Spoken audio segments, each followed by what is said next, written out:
What's your life? Would you like me not to talk? No, we can talk. I don't mind at all. So long as you're not worried about. I won't film. I won't film you, but.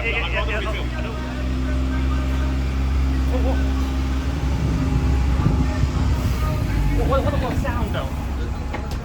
I don't mind that. Just like in the place. All right, because it's just gonna be like that. It's literally just like that. That's fine. On my mate. All right, but yeah, Stagecoach is odd. They've made a lot of odd decisions, especially about the branding. Yeah. You know how they used to have that livery, like the beach ball livery with the white background. Yeah, well, now it's a swirl, isn't it? Yeah, the swirl. Yeah. They've gotten rid of that, right? Right. Now they have this odd livery that's sort of turquoise and then yellow and all sort of stuff. Mm-hmm. It's a bit odd, and I'm not sure I'm a fan of that. But then they've subsequently gotten rid of that livery. They've said that the livery is now outdated. So they put out livery during the pandemic. Like 2 years later, they get rid of it. Okay, so now they've got a whole mix of buses with lots of lots of different liveries. They don't have a brand. They don't have a brand identity. Right. And now their livery is black. It's apparently Manchester. They put out a new livery that they are saying is nationwide. Okay. But they haven't rolled it out at all. No. It's just like a completely black livery with like beach ball logo. I mean, in Manchester, I thought all the buses were yellow. Or maybe it might not be Manchester, it might be somewhere else. But it's somewhere in the north, they rolled out this sort of livery that they're saying is black, but it's nationwide. Interesting. Yeah. Looks like glorified hearses.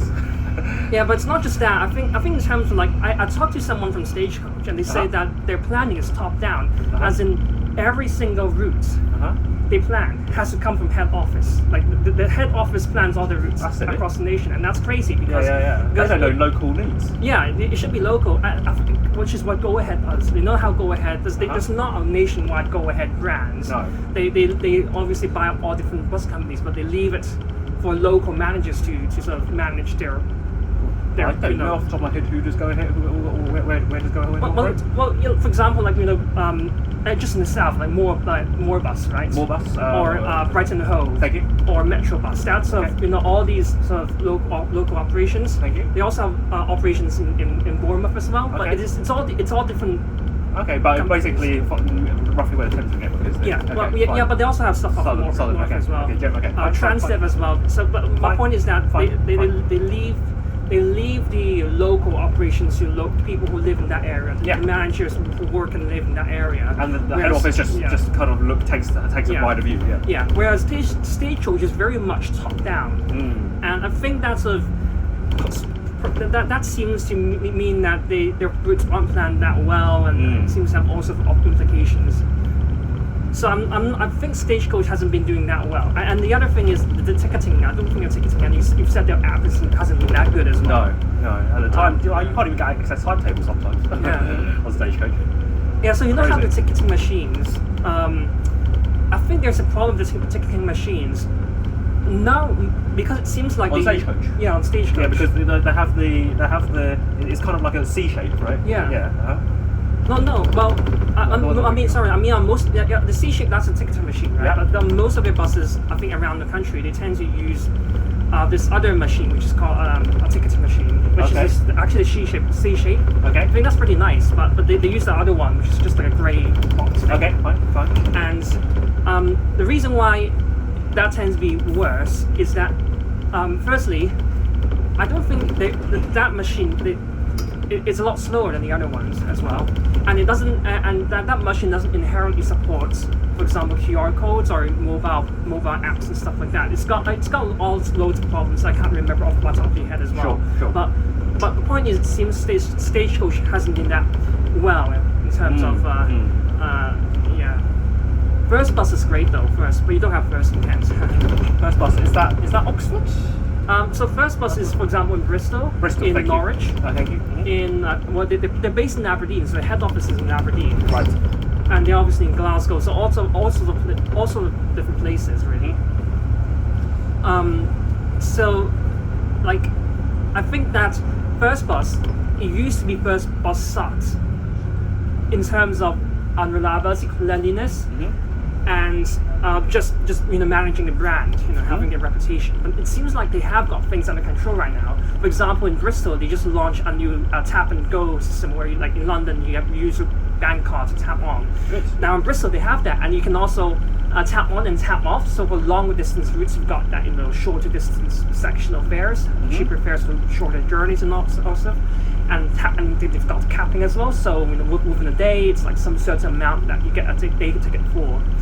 So they've been investing a lot in their buses first. I mean, and the buses from what I see in Norwich, for example, they've got the newest electric buses as well. They've been doing a lot as well. So it seems like first is going well. Arriva hasn't been going that well. Arriva, mainly my experience at Arriva outside London has been in Hertfordshire. So around Pottersbar, around outside. Yep. They've been withdrawing routes left and right. They're saying that the routes are not profitable, but somehow their competitors, as in the smaller local operators, I don't think you would heard as carousel buses, for example. They've been expanding buses. They've been expanding into areas that Arriva just gave up. Yep. And I find it weird how Arriva can't seem to figure out a way to make them profitable, whereas carousel buses are who have like Central Connect. These other small operators can figure out a way to make them profitable. But yeah, they've just been withdrawing routes left and right. So weird.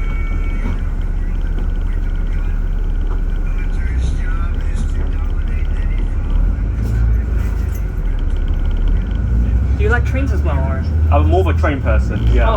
Okay. That's. Are you a train person? Yeah, I'm more of a train person. So like I said, I used to be. Is that okay? People okay if you say that? Or do they know? Well, no, because my channel is explicitly like fine. My channel is, I guess, 60% trains, 40% buses. So maybe 70-30. It is majority trains. Yeah. No, I'm more of a train person. So when I was in Hong Kong, I used to be like more of a bus person because because they're more variable, varied. Well, as in, there's more variety of buses in Hong Kong as well. Yes. But now I've moved to the UK. Yep. British. In terms the of trains are more varied than the buses. Yeah. They're more varied.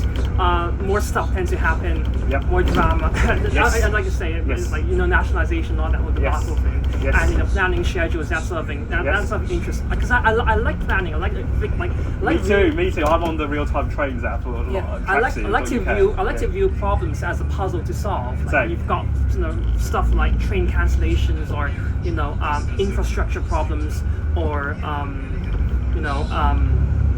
I don't know, like shortage of train crew and that sort of thing. How does it get managed? I like to see how it gets managed. Exactly. Whereas in Hong Kong, it's just like MCR, that's too efficient. Yeah, it's great, but it makes it boring, doesn't it? Exactly. It's like, okay, it's there, and it works every time. 99. Well done, guys, but where's the drama? There's no drama. So yeah, I do like trains right now. It was funny because I only waited to work Tuesday and Thursday this week from Canterbury to London, and all the other days this week, Southeastern had problems on my route. So just like, thank God for that. Southeastern. So what's going on? Southeastern 376 refurbishments. Yes, that's come through. Aren't they taking on more 387? Right? They're taking on 3 more 387 from cascaded from GTR, right? The GTR or Southwestern? I think it's from Southwestern. Oh, GTR, So I think So Southeastern's, they're not great, but it's doable. It's doable. Yeah, it's funny. I was reading the news about people in Bournemouth saying that Southern's rail service was reasonable or not too bad, and I thought that was a far cry from Southern Rail controversy several years ago. Yeah, funny about Southwestern Railway. On Sunday yesterday, I was on the first nationalised. Oh right, and it must be busy, right? No, it's not busy. It was the. Lots of people, lots of other bloggers. Oh no, actually no. So it was the 536 from Woking to Surbiton. Okay. Because they were engineering work, they didn't go to Waterloo. So there was a bit where you change to a bus. Right. I think that was the reason why there weren't that many people in the first place. I see. Not so convenient. Yeah, and the other thing is that I think there were like about a dozen people on the train. Right. So it was an 8-coach train. I saw that I was on the first 4 coaches because it was like 2 separate sections. The last 4 coaches had like maybe like 4 people who are regular passengers, like Sure. legit passengers. Yep. And then there's like a reporter from the Times. Uh-huh. And then obviously his cameraman and and then Okay. the guard. And Okay. then the front 4 coaches had 2 passengers that were legit. Yep. And then there was a reporter from the Telegraph. Right. And then the cameraman for the Yeah. Telegraph, Yeah. and then me, Yeah. I think. So yeah, actually less than a dozen, but yeah. But there weren't that many people at all. But the good thing is that I'm actually give 2 interviews. Oh, okay. Very So good. if you look up the Times and, Times yeah. and Telegraph first nationalized service, Yeah. I actually gave 2 interviews because I was literally the only person doing it. Like the other guys were just because the other person was just like just a legit passenger, right? It was Yeah. like, oh, I'm just riding a train Yeah, exactly. to wherever Yeah, I'm going. whereas you can talk about it. Yeah, I can actually talk about it. Exactly. Yeah, it's just I just find it so interesting how because I was actually debating myself where to go on the first train Mm. because the Nice funny and thing, early. yeah, you know about rail forums, right? Yeah. Rail UK forums. Yes. I do keep track of that. I don't tend to write that much on the forums. Yeah. But I do look up. And on Saturday I was looking it up, and apparently there was like a 6:14 train, which is like a special train with the latest class 701. Okay. And it was like this train from Waterloo to Twickenham, Okay. and they were using the special 701 train. Like it's not usually a 701, Uh-huh. and I think people were speculating that it was going to be like a press conference on that train. Like they were saying, Oh, okay. this is this train first day of nationalization. Yep. We're doing a press conference, Yep. splashy stuff. But that's not first train. First train was at 5:36 from Woking, but that was just a 455. There's nothing special about that. I was debating whether I should go to the actual first train, or whether to go to the press conference train. Mm-hmm. Now it turns out the 6:14 from Waterloo actually had Heidi Alexander, so the transport secretary. I think, right? So she was on that first train, and she was giving an interview to BBC. Okay. Nice. And it's like, oh, I should have gone on that, but actually no, because I was on the first real nationalist train. Right? And you got more media coverage than you did, probably. Well, yeah, and I got coverage from the Telegraph and the Times. From two media sources. So I do love being. I mean, Out and about. Yeah, I do love giving interviews because it's like I get to say stuff about nationalization and yeah.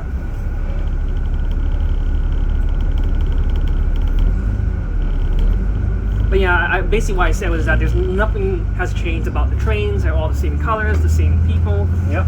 But its backend's different, and hopefully it might get better in the future. Who knows? Mm. But I did say that it was bittersweet about MCR not operating it as a Hong Konger. I thought I was a bit proud to have MCR, and it's like, oh, we see MCR. MCR started off.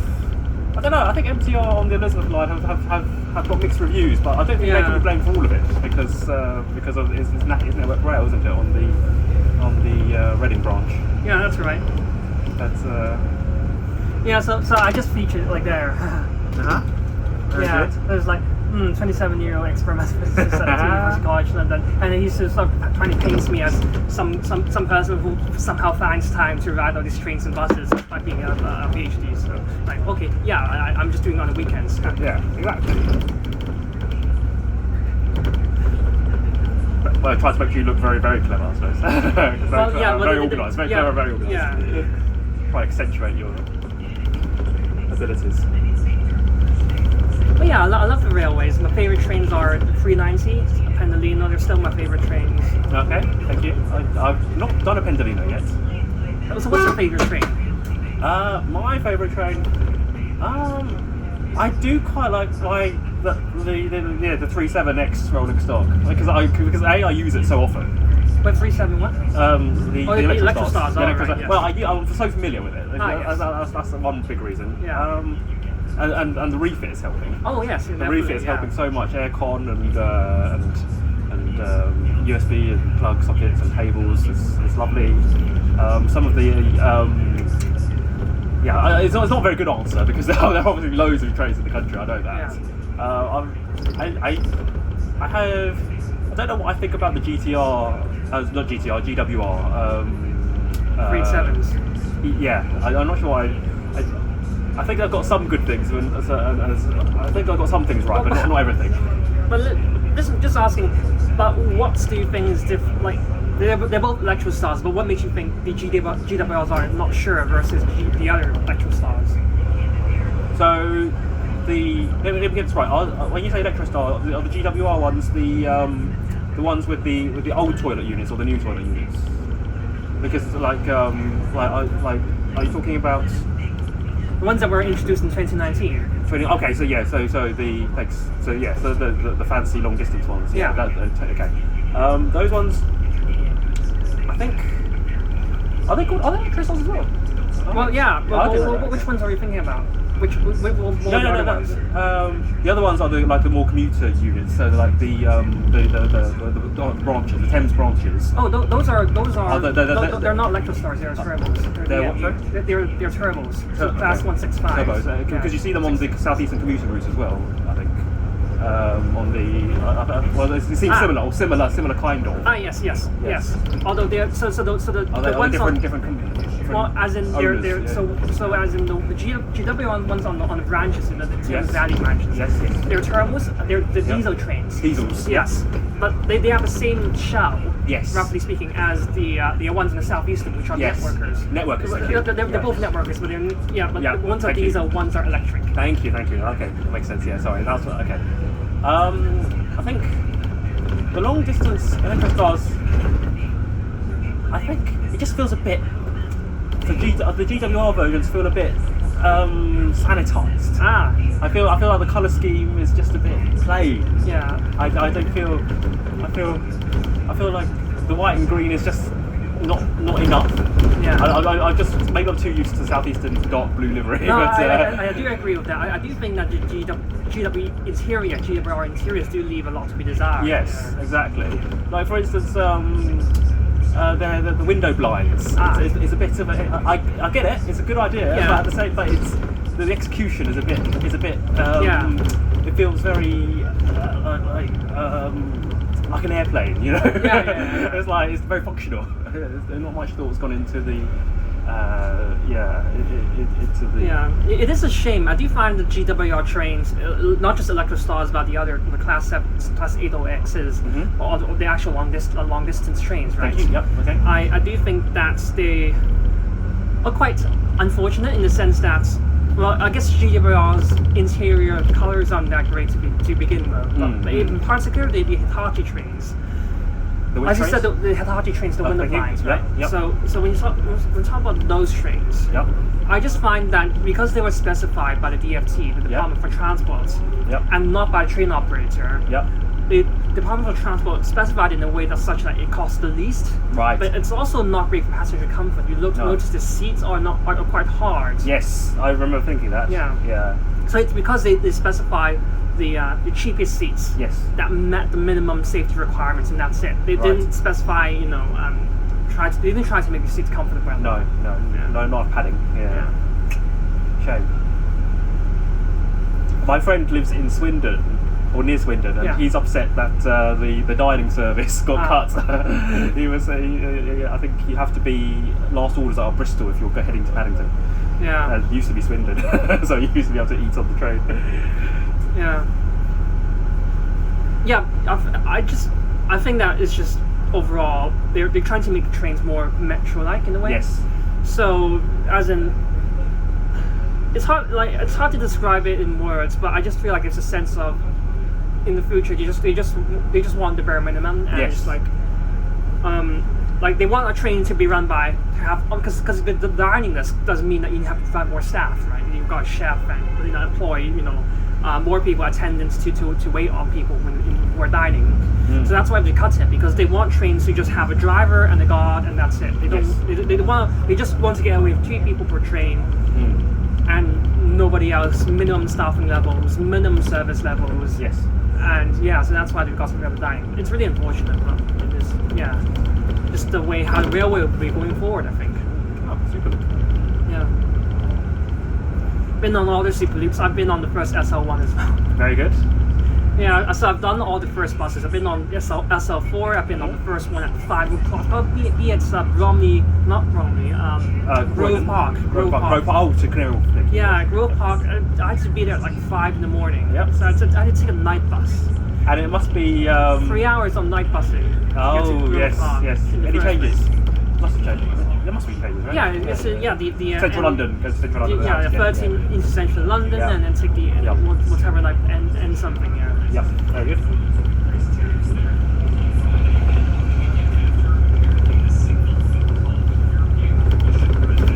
Oh, yeah. Since you live in Kent, what do you think of the Southeastern High Speed Service? The Southeastern High Speed Service. I think it's convenient to an extent. Right. I like it a lot, to be honest, and I think it's with COVID it has helped reduce numbers to a manageable level. Ah, right. They used to be very crowded. They used to be so crowded in the morning. The peak used to be like crammed. Did you have like lots was standing on the high speed one? So you've got high speed train with people standing. Yes, from Ashford. Terrible. Probably terrible. And on the Medway route, because I used to live in Medway as well, you get standing from Rochester Gravesend. I just find it interesting how it is a high speed train, as it travels faster than you say 200 kilometers an hour. Yes. You say it's high speed rail, but you've got standing people, so it's like a commuter train as well. Oh, yes, exactly. And I remember commentators saying it was comparable speeds to the long distance Penzance trains, for instance. You know, so not high. Yeah, exactly. It was. I think the way they run it these days, I think they've managed to find a good timetable, a good stock kind of throughput. And the upgrades are helping, I think. Yeah. They had promised screens in the inside the trains, right, the refurb, yeah. Yeah, but that I don't think that's on the cards really. It's probably got cut. I think they're good. I really think they're good. They do lend themselves to fare evaders because they put the driver in the front six and the guard in the back six, and there's no walkthrough because there's the pointy ends. So that's so sometimes at stations where you might expect fare evasion, shall we say? You get exactly. Well, where do people fare evade? Like if it's do you get off like Stratford International? Like both St Pancras and Stratford International have barriers. Yes. You just push through them, or some people do, or jump. Or just like purchase a short ticket, because I do see stories of people buying short tickets. Some people will do that. Also, once it's not on the high speed bit, they're not technically high speed trains, right? After Epsom to after Greater National. You've got fare evasion between those stations. Well, fare evasion has historically been terrible in the southeastern region, particularly beyond Faversham and Ashford, because there's because of DOO. Well, they're not DOO, are they? They've just got one guard. Exactly. Yeah. I mean, they do try and check, and I've seen pleas and bargains happening on the Maidstone line trains through Maidstone East. But generally speaking, it's quite easy because a lot of stops are halts. And yes, they do get served once an hour, but I think there are certain regions where parts of Kent where it doesn't see it more than others. Fare evasion is quite high. Yeah, I would imagine.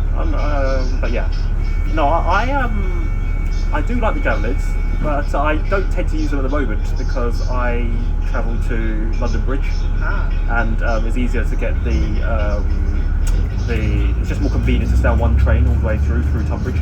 But if we factor in the travel at the end, so say, how much time do you spend extra? Even say because you have to travel. I moved to Canterbury and made a conscious choice to live very near to Canterbury West Station. Yeah. Because I knew I was going to have a long commute anyway. But like if you from end to end, because if you're traveling to St Pancras on high speed, you do have to factor 55 minutes. in. 55 minutes on the train. Yeah. I used to work in Blackfriars. Yeah. And that was about 90 minutes into it. Okay. Like from door to desk. Now I'm working Cannon Street now, and so that's roughly 2 hours. Wow. Door to desk. Yeah. So not from 90 to 120. So. Wow. But I can work on the trains. That's the difference. Yeah, that's the difference. Yeah. That's the difference. On the Javelins, I do. You're hybrid, right? So it's not as bad. So it's not exactly. My job doesn't require me to to be in meetings so much, and I'm more thinking and writing up my thoughts, that sort of thing. So, That's good. Yeah, so of course, when I do become more, if I do get into a role where I'm more managerial meetingsy, then I'll have to change. Well, that's good for now. Yeah, and the handy thing, also good thing about the slow train is that the off-peak starts at 8 o'clock. Ah, okay. Because, and I thought about it, I was wondering why that was. Normally because at other stations it's much later, 8:30, 8:45, and I think it's to accommodate the once an hour trains from Canterbury East to Victoria. Although they become half an hour late during the morning peak. I think the 8:18 is a bit late. To be peak, to be considered peak, right? Well, I think they just made a conscious choice to let people have the A18 to Victoria via Chatham, and that makes a lot of sense, 807 to Charing Cross via Tunbridge. So I think it's just, it encourages me back on the trains because that means I can get into the office for 10, which is not pushing it too much. Yeah. So I just about manage. Yeah. I always thought that the Southeastern network was a bit complicated. And I roughly know where the trains go, but sometimes it's hard for me to visualize where the trains go, because it's like, obviously Canterbury, we've got two different lines in Canterbury. They cross over each other, but there's no station between them. And then, and I know, roughly speaking, I know the Southeastern High Speed. It's a loop. So you've got people opposite Ashford, and it goes around the coast, and then it comes back the other end. But there's no loop train. There's no. There used to be. There used to be, and there's no longer. Yeah. They cut it at Ramsgate for operational purposes. Yeah. Which is a shame. Is it because it's unreliable, right? Part. Yeah, I think that was part of it. That's a shame. And I think there's a thing where you have to log the train journey on the databases with a clear start and end point, and the train must stop at the start and end point. So I think it just cutting it all off at Ramsgate, which just helped me operationally, I think. But surely, because you're still on the Southeastern Metro. I'm not sure if you know the ones that Slade Green to Dartford. The Cannon Street to Slade Green, Dartford. They still got rounders around there. Yes, right? Those the Cannon Street rounders are very helpful. People like those. And yes, they do run those fast when there's a problem, but they run it fast because that way that you do end up at the destination that you were intending. And there's nowhere else to go. Whereas at least with the Ramsgate ones, they can choose to cancel their train and not have to send it through the coast, the other coasts. Whereas previously, I imagine operationally they would have to do that. So there's a slightly more flexibility from that side. Is my guess. But it used to be that you could get cheap advance tickets from like Gravesend through to Ebbsfleet via Ashford and Folkestone and Long. No longer. Yeah, I know. It's a shame.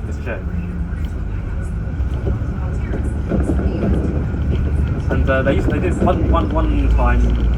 Once, if you look through the media centre archives, they did a Super Saturday once where they had like £10 to travel all day on the Southeastern network. So and that's no longer. Well, they recently did something for the Kent Big Weekend in March or April. And I think they had some discounted advance fares. So nothing as great as £10 for the whole day across high speed and non-high speed.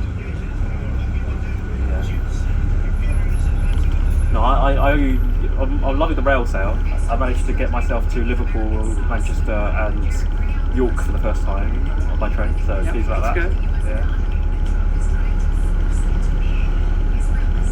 I think the most exciting thing about Southeastern is probably it's not official, but they said something about procuring your trains. Oh yes. And I think one of the bugbears for the whole, in terms of trains, one of the biggest puzzles I want to see solved. I like to call myself an armchair transportation planner, because I like to think of myself as being somewhat opinionated on transportation, without being a professional, without actually working in the rail industry and having responsibility for the accountability. But one of my armchair opinions is that it sucks that the UK has no level boarding in most stations and for most trains. So apparently they said something about getting new trains which will have level boarding. I don't think Southeastern is going to procure a static change. Remind me, level boarding is that from the platform to onto the train? Yeah, so it's essentially, you know how you've noticed most trains in the UK, you got to step up. There's a huge step up from the platform to train, and that's the reason for that, because the platform level in the UK is 915 millimeters. Okay. Normally, so obviously platforms vary because they're old, but the required standard is 915 millimeters. Okay. Now, most trains have a floor height of 1.1 meters. Right. And that's standard because most trains have a certain, trains around the world, that globally speaking, trains have a certain wheel diameter, and to accommodate that, and accommodate the motors, and axles, they tend to require a floor height of at least 1 meter. Sure. So that's why they haven't been able to do that. That's why they have a step for most of history. But now, I always laugh when I go to Heathrow on the Piccadilly line and look at the Hammersmith and Barons Court stations and massive skips there. Massive gaps, But anyways, so the standard trains, these are Swiss trains that are currently on Greater Anglia, in Wales as well, parts of Wales, and on Merseyrail. Yep. So those trains have a lower floor height because they've done the design where you've got your bogies, and then in the middle section of the carriage, you've lowered the floor. Okay. So you've got an internal step. If you've got an internal step inside train, but at door height, the doors are lower to 950 millimeters, so that you've got this extending ramp, so wheelchairs can just roll on and off the train. Oh yes, I remember seeing seeing the videos of that.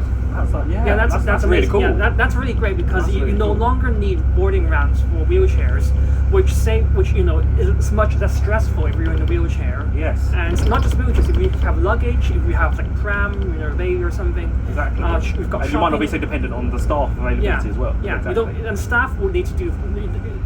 Staff wouldn't need to attend to these situations. Exactly, especially at night time. They will have less work to do. You can perhaps even staff less, but I don't recommend staffing less. But you will have less work to do. Basically, it saves everyone a whole load of stress. Exactly. So it's unfortunate that we still have most trains in the UK still require a step, internal step, which has loads of problems. But Southeastern, I'm hoping that will actually follow through with the pledge to make trains level boarding, because they haven't specified what train is. They said that there will be unassisted boarding for wheelchair users. Okay. But we don't know whether that's going to be in the form of bus ramp or whether it's just going to be like perfect level boarding with all doors being at the same height as the platform. So we'll see. I'm hopeful that Southeastern will make the right decision. We shall see. Yeah. We shall see. What is the what has happened? Can you remind me of the saga with Southwestern Railway and their Arterio, please? Yes. So should I begin from why they procured the 701s? Or go on. So the reason why they procured the 701s was that when they did the 707s, Southeastern now has the 707s, but they don't have toilets today. No. And the people on the living... So Southeastern have released a marketing media message that they want to retrofit toilets. But we don't know, it's going to be very costly. Of course, exactly. It's just an intention. That's just something they threw up in there. Yeah, exactly. High in the sky. Yeah. But anyways, so the people living out in, say, Shepperton or far reaches of southeast London and in... West.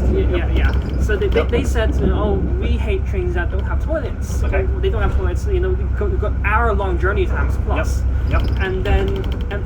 And then Stagecoach lost the franchise. MCR and the first group came in, and then they promised new trains with toilets and better seating as well. Right.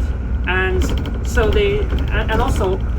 also because when Stagecoach had a franchise, their plan was to actually refurbish the 455s, so the old trains, and have them last even longer. Okay. So you will have trains. The really old trains. Yeah, the really old trains. They will refurbish them again, and then last even longer, plus the 707s. So you're a bit like the Orpington trains. Yeah. So basically, what First Group and MTR said in their pledge for winning the franchise was to let's scrap all the 455s, not have them not renew them. Okay.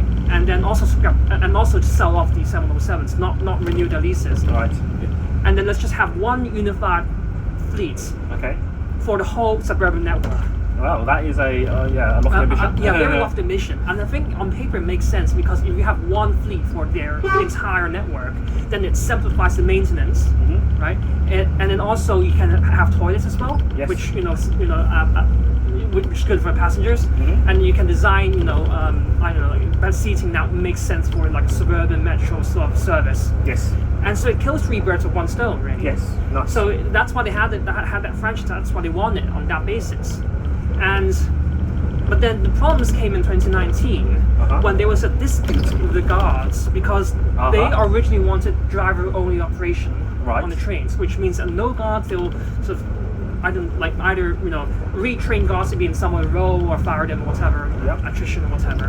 The guards weren't having it. They wanted to remain as guards on the network. Okay, so they couldn't make as much savings. Yeah, and imagine the pension bill must be high as well. Yeah, right? Exactly. And the RMT made a huge fuss about that. Yes. Guards get rid of guards, right? Yes. So there was this whole in 2019, 2018, there was a lot of strikes in the Southwestern Railway network because of that. So that caused a lot of bad publicity, sour relations with passengers. And then COVID happened. In between I knew there was also some software issues, but I'm not privy to what exactly software issues as. But those were the same for all the other adventure trains, because London Underground also had the same issues as well. And everyone else had the same issues as well. So there was a small delay for that, but that was pre-COVID. And then they started training the drivers, but then COVID happened. And they had to pause training because the 2 meters social distancing meant that you can't train drivers within the cab. Two in the cab is So, and then they eventually figured something out, like having social bubbles, something like that, like having a limited training regime. And because of that limited training regime, they still have a lack of drivers through to this day. They still haven't been able to ramp up the training for drivers. So it's mainly a driver issue. They don't have enough drivers to drive the trains, and not enough trainers to train the drivers in the first place. Understood. And that's why right now we still got the oldest. The oldest fleet, and then you still got like a handful of new trains. I think each day is just only like a couple of 701 paths. I think we've got like a train to Windsor and back. It's just hilarious, because you try and get a train to Reading or to Richmond, exactly. There's like 4 different fleets with 4 different types of train within the hour or something. It's crazy. Yeah, so they couldn't work something out, which is unfortunate. Yes, it's Finchley Central. Yeah. You can get down first. I'll make sure that Thank you.